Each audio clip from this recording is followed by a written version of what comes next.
On va continuer à parler d'Europe, donc avec Konrad Schreiber. Merci d'être là, Konrad.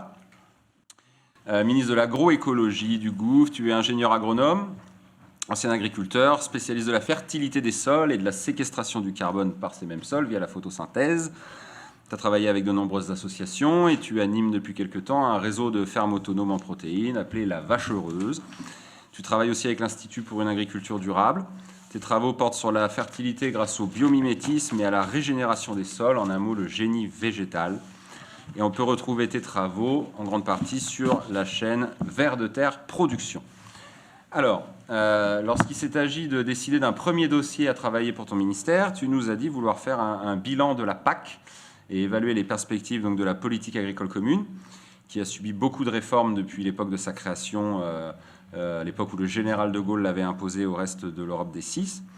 Bien évidemment, ça a éveillé l'intérêt d'Édouard Husson, qu'on a déjà entendu tout à l'heure sur le Covid. Alors, vous commencez juste tous les deux à travailler sur ce dossier, mais comme on n'a pas envie d'attendre et qu'on vous a tous les deux avec nous aujourd'hui, est-ce que vous pourriez nous faire un petit topo sur le futur contenu de ce dossier? Konrad, à toi la parole. Allume ton micro d'abord. Bonjour à tous. Vous m'entendez bien là? Oui. Oui. Il n'y a aucun problème pour faire un premier topo. Et en fait, les lieux de la PAC, ce n'est pas celle du général de Gaulle, puisqu'elle est terminée en théorie. C'est bien celle qui a démarré en 1992 jusqu'en 2020, c'est-à-dire jusqu'à nos jours, puisque tout le monde sait qu'une nouvelle politique agricole commune se prépare. Et donc, ce qui est assez curieux dans le discours général autour de cette nouvelle politique agricole commune, c'est que personne ne parle du bilan qu'on pourrait chiffrer très facilement sur ces 30 dernières années, de ce qui s'est passé pour la France, mais dans plein de pays d'Europe, ce serait presque le même état des lieux, en fait, de chiffrer ce qui s'est passé, parce que ça me paraît un petit peu ubuesque de vouloir faire une nouvelle politique sans jamais tenir compte du bilan du passé. Donc, ça, c'était un premier constat un petit peu bizarre, c'est-à-dire on prépare un projet sans faire le bilan de ce qui s'est passé. Puis ensuite, peut-être que l'état des lieux qu'on pourrait faire pourrait servir de point de départ à une vraie proposition agricole. Donc, pour faire un état des lieux, c'est relativement simple. En France, une statistique agricole qui s'appelle Agrest, c'est la base de données. Il suffirait de reprendre un certain nombre de bases de données. Par exemple, le nombre d'agriculteurs entre 1992, mise en place de cette politique agricole commune administrée, et 2020, est-ce que le nombre d'agriculteurs a augmenté ou baissé? Alors bon, il ne faut pas chercher très loin, ça a fortement baissé. Et autre débat autour de l'agriculture, puisqu'on veut des équivalences de revenus, quel est le revenu agricole moyen entre 1992 et 2020? On continue, manque de peau, la moitié des paysans est quasi au RSA aujourd'hui. Donc ça veut dire qu'ils ne gagnent plus rien à faire leur activité agricole. On a d'autres gros problèmes puisqu'on a des spoliations de propriétés, de surface. En gros, le petit jeu du monde capital ou autre autour de l'agriculture consiste à endetter l'agriculture jusqu'à hauteur du capital et du patrimoine agricole pour préempter en fait les biens. Donc la question c'est qui s'accapare ces biens. Aujourd'hui, il y a deux grands acteurs qui sont les banques et les coopératives, et donc la question c'est à quoi ça sert. Sinon, peut-être la destruction d'une agriculture, on va dire, d'entrepreneurs individuels. Donc ça, c'est très net dans les statistiques. Donc, autre question qui va se poser sur ces 30 dernières années, où sont les nouveaux paysans? C'est-à-dire, combien d'agriculteurs est-on capable d'installer entre les années 90 et les années 2000? Donc, on voit que c'est en chute libre. En gros, on est à un tiers des installations de ce qu'il faudrait en faire en propre pour renouveler la force de travail. Et du coup, de là découle une autre question pour la société, c'est-à-dire qui va produire l'alimentation de demain. Et puis là, on se rend compte que la moyenne d'âge des agriculteurs ne fait qu'augmenter, c'est-à-dire elle est de 55 ans aujourd'hui, et puis ça veut dire des retraités qui vont produire de la nourriture, en gros. Et donc, ça augure rien de bon dans la durabilité des métiers, ni le renouvellement, on va dire, des forces vives de travail, etc. Donc, même question sur les budgets de formation, comment est-ce qu'ils ont évolué. Donc, globalement, ils stagnent.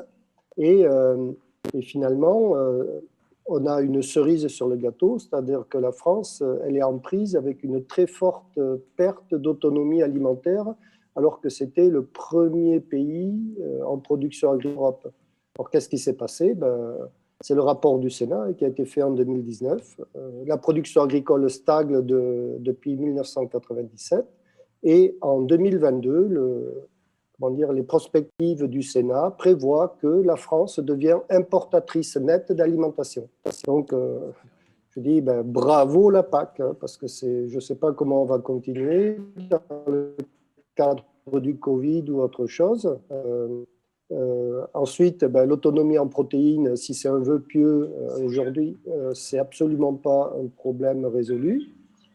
Ensuite, les travailleurs du système agricole sont tous mis en concurrence, c'est-à-dire que les applications larvées où chaque directive européenne est appliquée de façon spécifique dans chaque pays crée des conditions de distorsion de concurrence énormes au sein de la communauté. Et ça, c'est accentué par l'hérésie de Bolkestein qui fait circuler des travailleurs avec le droit de chaque pays qui est souverain. Donc, du coup, il y a une distorsion sur les conditions d'accès au marché unique et sur la circulation des travailleurs qui fait que, finalement, on a un appauvrissement généralisé du système.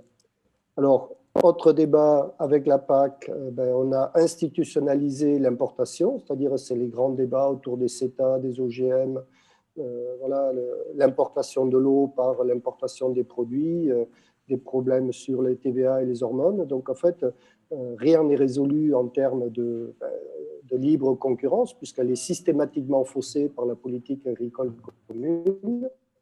Et après, les directives qui voulaient avoir des gains environnementaux, elles sont juste dans un état pitoyable, c'est-à-dire on n'a pas de gains sur les nitrates.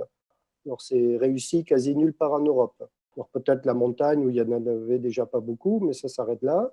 On a toujours des pesticides dans l'eau, on a de plus en plus d'algues vertes, et puis le réchauffement climatique ne va pas aider. On a perdu de la biodiversité. On a une perte des capacités à produire liées aux réglementations, notamment phytopharmaceutiques, c'est-à-dire un cas d'actualité, c'était les néonicotinoïdes. Donc on interdit des produits, mais on ne met rien à la place. Donc le développement agricole est à la peine. Et finalement, on a une perte générale des sols avec l'érosion et la perte de matière organique. Et ça, c'est lié à la non-signature par la France et l'Allemagne de la directive cadre de protection des sols, justement, donc, qui est quasiment abandonnée aujourd'hui. Donc, en fait, l'état des lieux continue avec un débat autour des gaz à effet de serre qui va poser problème, puisque on ne sait pas bien les évaluer en agriculture, on n'a pas pris en compte le caractère biogénique des productions, c'est-à-dire que l'agriculture, elle rentre dans un écosystème où on produit, on consomme et on recycle. Donc finalement, l'approche gaz à effet de serre est faussée pour l'agriculture, puisque en fait, une pollution agricole de méthane, de CO2, elle est reprise par une production de biomasse. Donc on aimerait avoir les bons modèles qui arrivent. Et finalement, la cerise sur le gâteau, ça va être la future loi des gaz à effet de serre que nous promet l'ancien commissariat au plan qui est France Stratégie, etc., qui nous disent que finalement, on aura une taxe carbone et qu'on ne pourra absolument pas valider quelque chose qui pourrait être une politique intéressante pour qui était l'idée agroécologique de M. Stéphane Le Foll et qui était le 4 pour 1000, c'est-à-dire avoir une agriculture qui séquestre du sol. Donc, le bilan, il est quasi catastrophique, peu importe où on regarde. Et ça pose la question, en fait, de cette crédibilité d'une agriculture complètement administrée par des fonctionnaires européens et français, mais en règle générale, c'est pareil dans tous les pays, qui s'avèrent être quasi incapables d'obtenir le moindre résultat sur n'importe quel sujet qu'on va aborder. Et donc, la question de l'administration de l'agriculture est sans doute posée. Donc, voilà ce qu'on peut dire de cet état des lieux de la PAC. Et donc, par rapport à ça, on disait, on ne va pas s'occuper des fonctionnaires, on ne va pas s'occuper comment dire, de ceux qui veulent une nouvelle PAC, on va proposer nous-mêmes d'agir pour le bien global des personnes. Alors, si ça pourrait être mis en ligne, on a fait le bilan un petit peu de tous les nitrates qui sont apparus dans les eaux bretonnes entre 1980 et 2011, mais la courbe peut être continuée. Et on se rend compte que l'augmentation des taux de nitrate suit la mauvaise gestion d'une politique agricole commune administrée. Ça commence avec les quotas laitiers. On va dire, ça fait monter les nitrates. Ensuite, on va avoir des primes pour des céréales.